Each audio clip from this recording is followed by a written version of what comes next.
साम सदाशिव दर्शिको, मैं भगवान शिव का पुत्र सदाशिव आपको नमन करता हूँ। एक समय की बात है, एक छोटे से गांव में एक परिवार रहता था। परिवार में माँ, बेटा और पिता थे। बेटा जो था, ये जब भी बाहर जाता तो उससे कोई भी ठीक से बात नहीं करता। सब लोग उसका मजाक बनाते। अगर वो कोई बात लोगों के बीच में रखता भी तो कोई भी उसकी बात नहीं सुनता था। उसकी बातों को अक्सर अनसुना कर दिया जाता था। वो ये सोचता था कि मेरी कोई बात सुनता क्यों नहीं है। जब वो घर पर भी आता और अपने माँ से बात करने की कोशिश करता तो उसकी माँ भी उसके बातों को अनसुना कर देती है। उसकी कोई भी बात वो ठीक से सुनती नहीं है। और इसके वजह से अर्जुन को अक्सर लगता है कि मैं तो जीवन भर अनसुना ही रह जाऊंगा। मेरी तो कोई बात कभी सुनता ही नहीं है। ये बात अर्जुन के मन में घर कर जाती है। और अर्जुन कभी भी भगवान की पूजा या फिर भगवान से बात करने की कोशिश करना, इन मामलों में कभी पड़ता नहीं है। क्योंकि अर्जुन को ये नहीं पता होता कि अगर कोई उसकी बात नहीं सुन रहा है तो इस ब्रह्मांड में एक है जो आपकी बात अवश्य सुनेगा, फिर आप उसके साथ चाहे कैसी भी बात करो। और वो है मेरे भोले बाबा। आप अपनी मनोकामनाएं उनसे बताओ, अपनी इच्छाएं उनसे बताओ, आकांक्षाएं उनसे बताओ, वो आपकी बात जरूर सुनेंगे। और यही काम करती थी अर्जुन की माँ। अर्जुन की माँ भोले बाबा की बहुत बड़ी भक्त थी। वो दिन रात भोले बाबा के भक्ति में विलीन रहती थी। लेकिन वही अर्जुन को भोले बाबा के बारे में कुछ भी नहीं बताती थी। यही होता है, आजकल हम लोग भगवान से दूर होते जा रहे हैं। ना हम हमारे बच्चों की बातें सुनते हैं। दिन रात हम लोग फोन में लगे रहते हैं, जिसके वजह से हमारे बच्चों पर दुरअसर पड़ता है और हम उनके ऊपर सही से ध्यान नहीं दे पाते। यही बात अर्जुन के साथ भी हो रही होती थी। वो स्कूल में भी जाता तो उसके बात को अनसुना कर दिया जाता था। कोई भी उसकी बात सही से नहीं सुनता। लेकिन एक बार की बात है, जब अर्जुन अपने दोस्तों के साथ खड़ा था तो वो ये देखता है कि सारे दोस्त लड़कियों की बातें कर रहे थे। और लड़कियों की जब वो बातें कर रहे थे तो वो उस बातों में इतने विलीन हो गए थे कि वो सब कुछ भूल गए थे। और अर्जुन जब भी कुछ बोलता तो उसके बातों को अनसुना कर दिया जाता था। और जब फिर अर्जुन घर पर आके भी अपनी मनोदशा अपने माँ को बताने की कोशिश करता, तब भी उसकी माँ कोई भी बात नहीं सुनती थी। सुनकर भी अनसुना कर देती थी। तो अर्जुन को लगने लग गया कि काश अगर मैं लड़की होता तो शायद हर कोई मेरे बातों को सुनता था।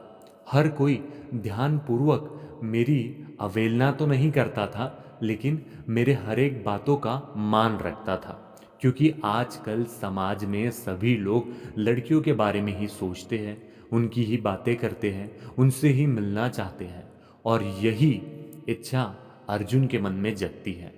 अर्जुन जो कि बचपन से ही कुछ अलग था। अलग अर्जुन इसलिए बनने लग गया था क्योंकि कोई भी उसकी बातों को सुनने के लिए तैयार ही नहीं रहता था।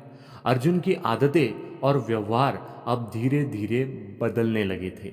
उसकी आदतें लड़कों से भिन्न होने लगी थी, क्योंकि उसे मन में ऐसा लगने लगा था कि अगर हम लड़की की तरह समाज में पेश आएंगे तो हमारे बातों की इज्जत करे जाएंगी।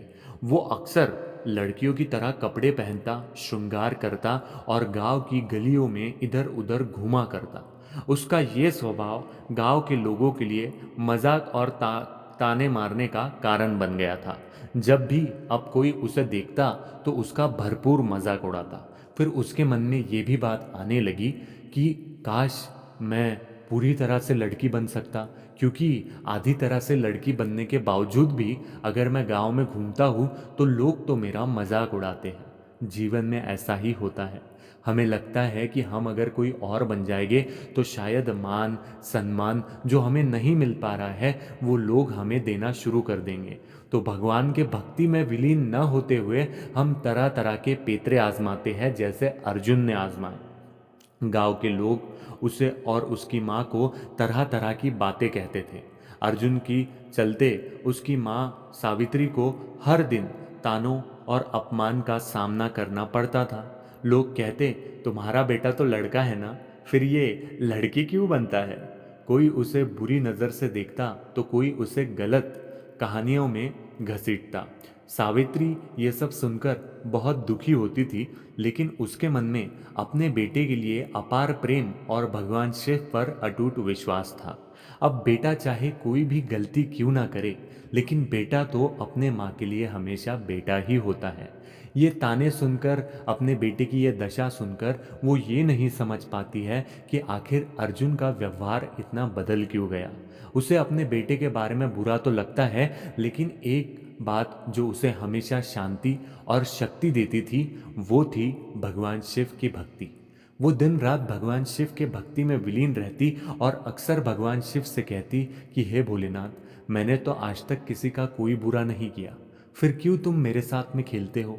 क्यों मेरे बेटे की दशा तुमने ऐसी कर दी है? ऐसा अक्सर वो भोलेनाथ से पूछती, लेकिन वो हर रोज़ शिव मंदिर जाती और भगवान शिव से प्रार्थना भी करती कि उनके बेटे को सही कर दिया जाए और उसके बेटे को सही राह दिखाई जाए। ये सब वो करती और भगवान शिव से ये भी कहती कि मेरे बेटे को समाज में अपमानित होने से बचा लो ना भोलेनाथ। मेरी क्या गलती हो रही है ये मुझे दिखा दो ना भोलेनाथ। और आप तो जानते ही हैं कि अगर कोई माँ भोले बाबा के पास में अपने बेटे के लिए ललकार लगाती है तो हमारे भोले बाबा ज़रूर आते हैं, क्योंकि भोला सब दुख काटो मारा, हो भोला सब दुख काटो मारा, शिव शंकर जपु तेरी माला, भोले बाबा जपु तेरी माला, भोला सब दुख काटो मारा, हो भोला सब दुख काटो मारा। आपके भी जीवन में जब परिस्थिति बहुत खराब हो जाए तो आप भगवान शिव के पास में जाके सिर्फ इतना कह दो कि मैं जानता हूँ कि भोला सब दुख काटो मार, कि मेरे जितने भी दुख है उसे काट देगा मेरा भोला, तो वो आपके ऊपर उनकी असीम कृपा अवश्य बरसाएगी। अर्जुन के इस व्यवहार के कारण गांव के कुछ शरारती लड़के उसे परेशान भी करने लगे थे। वो उसे लड़कियों की तरह देखने और उससे अजीब हरकतें करने की कोशिश भी करने लगे थे। अब इस सब कारणों की वजह से भी अर्जुन का मन टूटने लगा था, लेकिन वो ये सब किसी को कभी भी नहीं बताता था। उसकी माँ को देखकर वो हमेशा मुस्कुराने की कोशिश करता था ताकि उसकी माँ को और दुख ना हो। अर्जुन मन का तो साफ था, लेकिन अर्जुन बस इतना चाहता था कि उसकी भी बातों को सुना जाए, उससे भी कोई बात करे। और यही होता है दोस्तों, अगर अर्जुन भगवान शिव की भक्ति में विलीन होता, भगवान शिव से बात करना चाहता, तो भगवान शिव उससे अवश्य बात करते। लेकिन अर्जुन ये सब नहीं करता। अर्जुन कलयुग के पेतरे अपनाता। और मैं आप सभी लोगों को बताना चाहता हूँ कि हम आज भले ही कलयुग में हैं, लेकिन अगर हम भगवान के पास में हैं तो वो हमारी बातें अवश्य सुनते हैं। लेकिन हम अपने ही मन से कोई काला कारनामा करते हैं तो हमारे साथ यही होता है। समाज हमें और खराब दृष्टि से देखना शुरू कर देता है, जैसे अर्जुन के साथ होता है। अर्जुन था तो मन का बड़ा साफ, वो अपने माँ से भी बहुत प्यार करता था, लेकिन अर्जुन को ये चाहिए था कि कोई ना कोई उसकी बातों को सुने। इसलिए मेरी आपसे विनती है कि अगर आप भी घर में अपने बच्चों के साथ नहीं बैठते होंगे, दिन रात मोबाइल में अपना सर दिखाकर बैठते होंगे, तो शायद यह आपको भगवान शिव का संकेत है कि आपको जागरूक होने की आवश्यकता है। आपको एक दूसरे से बात करने की आवश्यकता है। एक दिन सावित्री ने भगवान शिव के सामने हार मानते हुए रोते रोते कहा कि हे भोलेनाथ, मैंने कभी कोई गलत काम नहीं किया, फिर क्यों मेरे बेटे को इस दर्द और अपमान का सामना करना पड़ रहा है? मुझे शक्ति दो या फिर मेरे बेटे को समाज में सम्मान दिलाओ। जब कोई माँ भोलेनाथ के पास में इस प्रकार ही रोती है, गिड़गिड़ाती है, तो भोले बाबा उसकी मदद अवश्य करते हैं। तो उसी रात को भगवान शिव सावित्री के सपने में आते हैं और सपने में आकर सावित्री को कहते हैं, तुम्हारे बेटे के जीवन में परिवर्तन ज़रूर आएगा, बस तुम्हें विश्वास रखना होगा। ये परीक्षा की घड़ी है, लेकिन तुम्हारी भक्ति और प्रेम से सब कुछ ठीक हो जाएगा। सावित्री ने शिवजी के बातों पर पूरी तरह विश्वास किया और अपने बेटे के लिए प्रार्थना जारी रखी। कुछ समय बाद अर्जुन के भीतर बदलाव आने लगा। क्यों? क्योंकि सावित्री अर्जुन से बात करने लग गई थी। इन सब चक्रों के चलते वो अर्जुन के और भी करीब आ गई थी और अर्जुन को पता चल गया था कि मुझे अगर समाज में इज्जत पानी है या फिर मुझे किसी और से अपनी बात करवानी है, मनवानी है, तो मुझे लड़की बनने की कोई आवश्यकता नहीं। कुछ समय बाद अर्जुन के भीतर और बदलाव आने लगे। वो धीरे धीरे अपनी पुरानी आदतों को छोड़ने लगा। उसका मन शांत हुआ और उसने महसूस किया कि वो जैसे ही खुद को स्वीकार करे वैसा ही उसके लिए सही है। भगवान शिव की कृपा से उसकी आत्मा में एक नई शक्ति का संचार हुआ। उसने समझा कि उसकी पहचान उसके कपड़ों, व्यवहार या फिर उसके लिंग से नहीं है, बल्कि उसके अच्छे कर्म और सच्चाई से है। उसे ये भी पता चला कि समाज में अगर हमें कुछ बनना है, हमें किसी को कुछ बताना है, तो हमें हमारे लिंग को बदलने की आवश्यकता नहीं है। हम जैसे हैं वैसे ही अगर हम खुद को स्वीकार कर लेते हैं तो आगे वाले लोग भी हमें स्वीकार करेंगे। गांव के लोग भी अर्जुन के इस बदलाव को देखकर चौंक गए। धीरे धीरे वो उसकी माँ को भी ताने मारना बंद कर चुके होते हैं। अर्जुन ने गांव में एक नया उदाहरण पेश किया।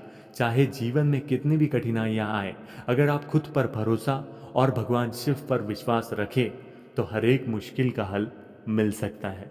अर्जुन का जीवन अब शांत और सुखद था। उसकी माँ सावित्री की भक्ति ने उसे एक नया जीवन दिया था। अब उस दिन से हर दिन अर्जुन भी भगवान शिव के पास में जाने लगा, उनके साथ में बातें करने लगा, उन्हें अपनी मनोकामनाएं बताने लगा और अर्जुन पूरी तरीके से बदल कर सुधर गया था। अर्जुन को यह बात पता चल गई थी कि हम जैसे हैं, भगवान ने हमें जैसा बनाया है वैसे बिल्कुल सही बनाया है। शिवजी की कृपा से अर्जुन ने अपनी सच्ची पहचान पाई और समाज में सम्मान को अर्जित किया।